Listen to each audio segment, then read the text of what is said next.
जय श्री राम दोस्तों, जय हनुमान। कैसे हो आप सब लोग। आज जो बात होने वाली है कि अगर शक्ति प्रसन्न होकर किसी सेवक या सेविका पर आती है या किसी इंसान पर आती है तो उसको क्या रिजल्ट्स मिलते हैं, उसको कैसा फील होता है, उसके साथ क्या क्या घटना घटित होती है।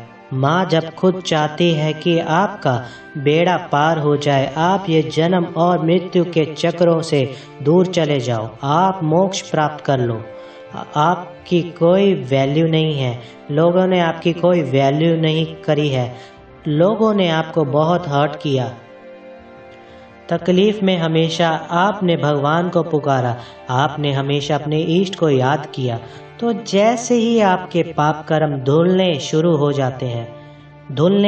जाते हैं तो इष्ट देवता की कृपा बढ़नी शुरू हो जाती है। तो प्लीज़ ऐसे ना देवी देवता को अपमानित मत कीजिए, अपनी शक्ति को अपमानित ना कीजिए। लोग बोलते हैं हमें नहीं चाहिए ये शक्ति भक्ति, हमें तो अपना गृहस्थ जीवन पड़ा हुआ है, वह मुझे देखना है, पैसे कमाने हैं, घर के काम होते हैं, बाहर जाकर हम जॉब करते हैं। प्लीज़ ऐसा मत बोलिए अगर कोई बोल रहा है, क्योंकि वह शक्ति का काम है आपको मोक्ष प्रदान करना। अगर वह शक्ति खुद आई है तो ऐसा भी मत सोचिए कि वह जा नहीं सकती। अगर वह जिस दिन चली गई ना, तो रोटी खा रहे हो ना, दाल रोटी उसी की तुम लोग खा रहे हो, तो कभी भी अपनी शक्ति की निंदा नहीं करनी चाहिए। अब खुद से जो शक्ति आएगी आपको कैसे पता चलेगा। जब खुद से शक्ति आती है तो आपकी कुंडलिनी अवेकन ऑटोमेटिकली होती है, भले ही आपको पता रहे या ना रहे कि कौन सी शक्ति आ रही है, लेकिन उसका काम है वो अपने नियम पर चलती है। सबसे पहले आपको ऑटोमेटिकली चक्र को खोलती है। कुंडलिनी शक्ति मूलाधार से उठकर सहस्रार तक जाने की प्रक्रिया में लग जाती है। इसमें आपको कोई तंत्र मंत्र साधना दीक्षा गुरु दीक्षा दरबार में भटकने की आवश्यकता नहीं पड़ती है। हाँ, आपकी परीक्षा लेती है। बहुत लोग भटकते हैं और बहुत लोग आपकी शक्तियों को चुरा लेते हैं, एनर्जीज को ले लेते हैं, या आपके ऊपर कोई भूत प्रेत भी छोड़ देते हैं। दोनों चीज होती है।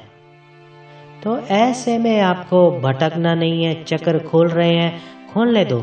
समय लगेगा, लेकिन 2 साल लगेंगे, 4 साल लगेंगे, लेकिन अगर किसी बुरी शक्तियों के बीच में आप पड़ गए तो जिंदगी आपकी लग जाएगी बाहर निकलने में, ठीक है ना।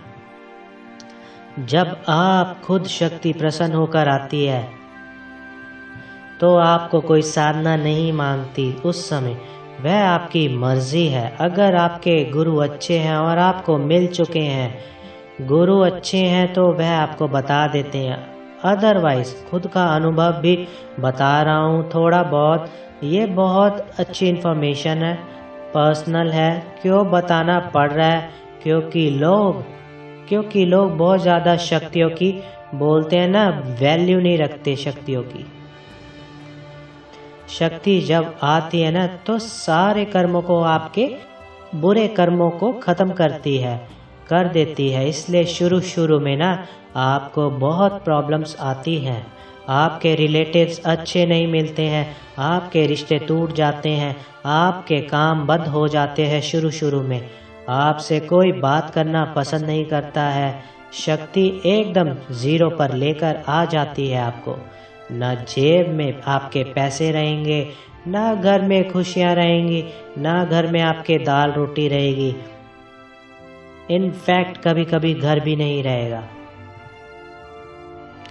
तो ऐसे में आपको हार नहीं माननी है। अच्छा है ना कि जवानी में इतनी बड़ी बड़ी परीक्षा दे दो, ताकि बुढ़ापे में आपको बैठ के कम से कम 2 रोटी तो मिलेगी। कमाने के लिए तो भागना नहीं पड़ेगा बाकी लोगों की तरह। जो लोग हमेशा पैसों के पीछे भागते हैं, उनका बुढ़ापा तो देखा ही होगा, उनका बुढ़ापा कैसा होता है। शक्ति आती है आपको मोक्ष प्रदान करती है, शक्ति आती है आपको जन्म और मृत्यु से दूर करती है, इस चक्कर से बाहर निकालती है।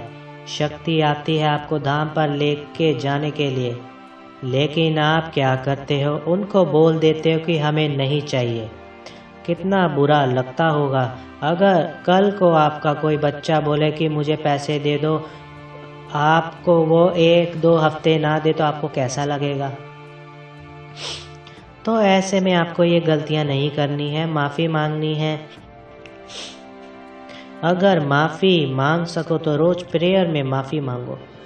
शक्ति आती है, आपकी इंट्यूशन पावर बढ़ जाती है, ऑटोमेटिकली मुंह से ऐसी ऐसी चीज़ें निकलने लग जाएंगी जो आपको भी नहीं पता थी, और आप देखोगे कि वो काम हो गया जो आपके मुंह से निकला। आपने किसी को बोला कि तेरा काम हो जाएगा, तो उसका काम हो जाता है।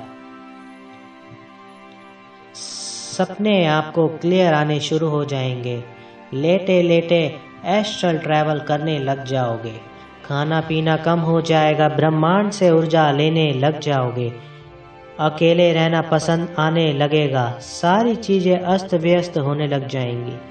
अगर आप बहुत ज़्यादा मॉडर्न थे और तो आप एकदम ज़ीरो पे आ जाओगे, कुछ नहीं चाहिए, सब कुछ,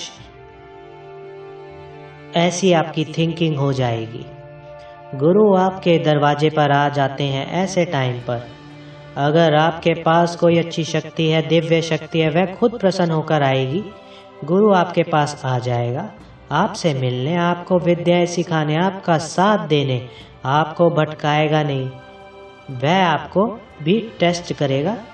एक तरीके से कह लो, अगर वो आपका टेस्ट नहीं लेगा तो नियति जरूर लेगी आपका टेस्ट।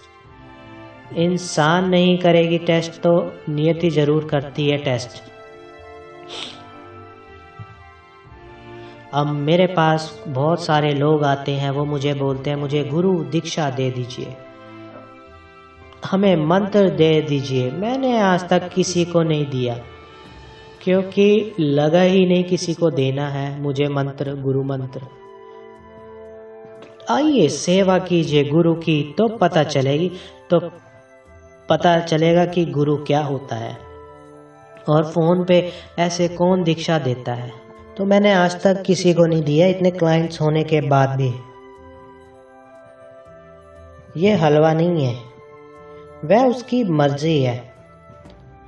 कभी भी आपके पास अगर शक्ति आ रही है तो शुरुआत में आपको अनुभव नहीं बताने होते हैं, और आप बता देते हो तो ये गलती कर देते हो। झगड़े होंगे, लड़ाइयाँ होंगी, लेकिन कभी भी आपको अपने इष्ट पर हमेशा भरोसा रहेगा। अंदर से ना एक स्ट्रॉन्गनेस रहेगी हमेशा आपको कि कोई तो चल रहा है मेरे साथ, कोई तो है जो मेरे सारे काम कर रहा है, कोई तो है जिसने अभी भी मुझे जिंदा बचा के रखा हुआ है। सुसाइड करने की सोचोगे कि क्या बचा है, रहा ही क्या, बचा ही क्या जिंदगी में। लेकिन आप ट्राई भी करते हो, फिर बच के भी आप आ जाते हो। फिर ऊपर वाले को आप कोसते हो कि क्या मेरे लिए ऊपर भी जगह नहीं है, आपके दिल में भी जगह नहीं है। फिर तब जाके वह सुनता है कि भाई हो गया तेरा, तूने सारा ट्राई कर लिया, अब मैं आ रहा हूँ। और आपने उनको 2 से 4 साल तक दे दिया आराम से, बिना कहीं भटके। तो देखिए आपके कैसे वारे न्यारे हो जाते हैं। जिन लोगों ने आपको घर से बाहर निकाला, जिन लोगों ने आपकी वैल्यू नहीं करी, जिन लोगों ने आपके बातें नहीं सुनी, आपके आंसू नहीं पहुँचे, आपको गलत समझा, आपके दिल को हमेशा गलत समझा, वह लोग आपसे मिलने के लिए तरसेंगे। या तो आप मिलना क्या, आपको देखने के लिए भी तरसेंगे। ये बात बिल्कुल रियल है। तो इसलिए मैं सबसे रिक्वेस्ट करता हूँ कि अगर किसी के ऊपर शक्ति खुद आई है या शक्ति है तो उसकी वैल्यू करो। क्या हुआ, वो परीक्षा ले रही है तो क्या हुआ, क्या जब से पैदा हुए हो तब से क्या चांदी के या सोने की थाली में खाना खाए हो? परीक्षा दिए हो ना? तो आप 2 साल 5 साल परीक्षा दे दो।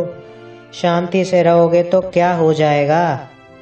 आगे आने वाले 20 से